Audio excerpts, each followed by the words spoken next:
Very true that students have been going through tough times back in campuses where they are because of this funding model that was introduced by the government. What are some of these problems? One of them, students could go hungry because they didn't have money in their pockets, particularly to use as pocket money in schools. This was a system that was there during the help loan system, where students were sent some money, goes to the fees, and then it goes to their accounts so that they could give use as their upkeep back in campuses. Now, when the new funding model was introduced, there was a huge delay of funds into the student funds and into the students' accounts, even some of them to the schools. And there was an increase in school fees where you find a student having 90,000, 100,000, 150,000, 200,000 school fees balance. And this was a tough moment. These were tough moments for these students back in campus. When you see students complaining about the funding model, they have experienced. These people didn't take even time to learn or even read about it, but they had first-hand experience on what the model could bring to them. Now, if you look at, for instance, I conducted a simple survey in KISS University. I realized that students there were going hungry, eating one meal a day. Sometimes some of them just absconding eating.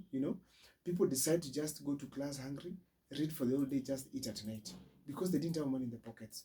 We have to accept the reality that most of the students right now in the country, they come from very humble backgrounds, and these people, where they come from, it's not that their parents have money. They can't just call immediately at home and get money for help.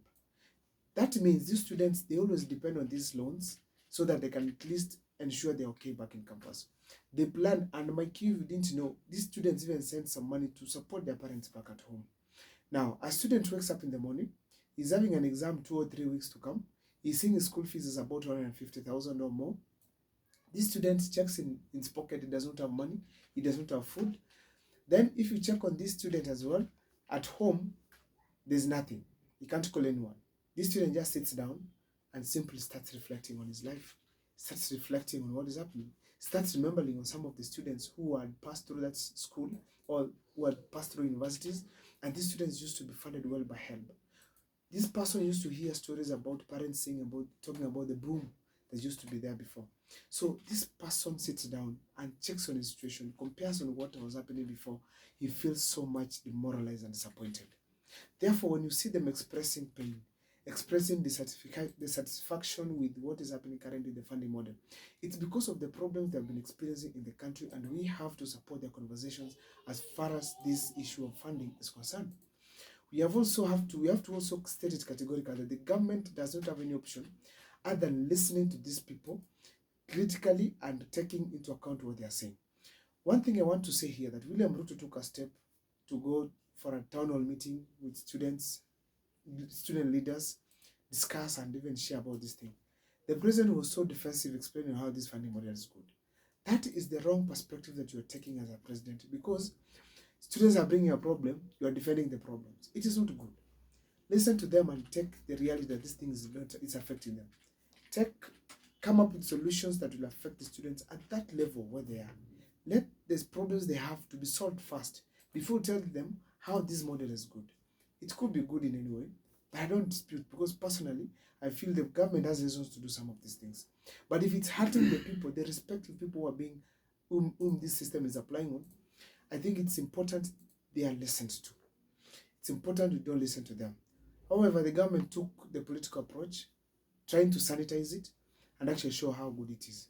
I'm very sure that the president and the government intelligence knew that the student and university funding model is going to cause problems in the country to an extent that we are going to have the same repeat, the repeat of Nanenade, the repeat of 25th June 2024, the repeat of generally the protests that we've been having in the country. And when it emanates from the students, it's always vigorous. So the government was working on ways to ensure that that has been cooled down.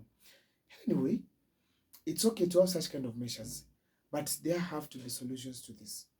Now, there are things that you have to be sure here. There are some of the things that have been happening in the universities that students are paying for, which is not supposed to happen. Before I take you through that, if this is the first time you're watching our videos, please make sure that you subscribe, like, and comment, because that is the best support you can always give this channel. Now, my name is Abel Mukwa. Please remember to subscribe. Now, let me take you through some of the things that have been happening back in the universities. When personally I was there in Egerton University and many other universities, we used to learn these stories from other universities, and even where we were, that there was what you call embezzlement of funds, where a university has so huge loans or debts that it's here to pay. a university VC is taken to court on the basis of embezzlement of the school funds. To an extent, you talk about almost $1 billion shillings that has been embezzled. You have a university gate constructed with a huge amount of money. The government does not conduct proper audit on these institutions. As a result, you realize that this embezzlement leads to poor money, leads to huge debts that result to students paying for them. When these universities are incurring this kind of debt due to poor management, due to embezzlement of funds, these people go back to the students. What do they do? What do they do? They increase the amount of money paid as school fees. They increase the amount of money paid as tuition fees, let me call it that. They increase the amount of money paid on various curriculum activities. They increase the amount of money for receipts and rechecks in various universities so that they can get more money to pay for what has been embezzled. That is a weakness that the university has to face. We've not seen any VC so far who has been arrested, who has been taken to court and convicted for embezzlement of funds. It has been left very free. In the universities, it's where we have corruption right now that is happening. Nepotism happening. You go to a university and you find almost 90% of the employees there are from one single tribe. Then you ask yourself, what is the government and the NIS who should be conducting proper checks on these universities on what they are doing? So they allow this kind of nepotism, this kind of tribalism being seen in universities. They contribute to the entire embezzlement of funds because you realize the people are there are close people to the VC of the management. So you realize that students eventually, because they're the source of money for the school and also major stakeholders, they pay a lot of money for various services in the school so that at least the university can raise more money for embezzlement and covering up some issues that have been happening around the management. So this is what we call that the government should go fast to these things and ensure that at least they have tackled the university and they have cleaned these institutions and at least ensure that students do not suffer because of them. This kind of suffering that students undergo results to the entire anger that students are having in this country. The day they will explode, this country will face it. Therefore, the university, I want to urge the president and his team to go direct to the universities and clean the universities that are there. However, we don't expect much if the same thing is being done in the national government. Another thing that's happening in the universities is poor management. We have to all accept that universities are having huge tracts of land, so many facilities, and within the administration scope, there's a lot that can happen to ensure that the university has raised a lot of money. Let me give you an example here. The universities, they raise money from payment of accommodation from students, and most of them admit so many students, but they don't pay for accommodation. They pay for accommodation, huge amount of money, but yet you find this money is not used well. Also, to take you through, these universities have huge tracts of land that can be used for production, agricultural production, or any other thing. But you realize they don't do that. Why? Because the administration focuses on student money or money brought by the government, and they ignore and even benefit from the resources that are available in that university. Now, like land, you find a lecturer is planting maize using for his own course, a VC doing the same, and you realize that this money that is supposed to be raised to fund the various activities in the university solely comes from the government and students, but the universities itself, they don't produce them for themselves. This is where we ask now the management issues. Instead of this poor management, let us have CEOs managing schools. Let universities manage academic affairs alone.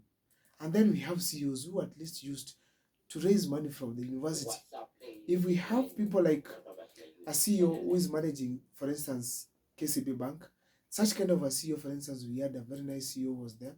This gentleman, an example of that, coming to university, we find so much being harnessed from the university resources that are there available. University, for instance, Egerton University has huge tracts of land.